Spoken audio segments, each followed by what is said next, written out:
स्वप्न खूप मोठी आहेत. पूर्ण करण्याची हिंमत देखील आहे. पण कधी-कधी हरल्यासारखं वाटतं. कुठून सुरुवात करावी हेच कळत नाही. तुझ्यात स्वप्न पूर्ण करण्याची हिंमत आहे, यातच सगळं आलं बघ. एकदा शांततेत बसून विचार कर. सगळ्या गोष्टींचं नियोजन कर. आणि आज काय करणार आहेस त्यावर लक्ष केंद्रित कर. भविष्याची चिंता करत बसू नकोस. कारण तुझा उद्या हा तुझ्या आजवर अवलंबून आहे. आणि हो, हरल्यासारखं वाटणं म्हणजे प्रत्यक्षात हरणं नव्हे.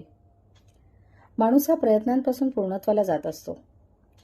कधी कधी काही गोष्टींचा गोंधळ होतो. मन डगमगतं, विचार भटकतात. खूप काही करण्याची तयारी सुद्धा माणसाला विचारात टाकते. एका वेळी एकच काहीतरी कर. गोष्टींचं वेळेचं नियोजन कर. बाकी तुझी स्वप्न तुला माहीतच आहेत.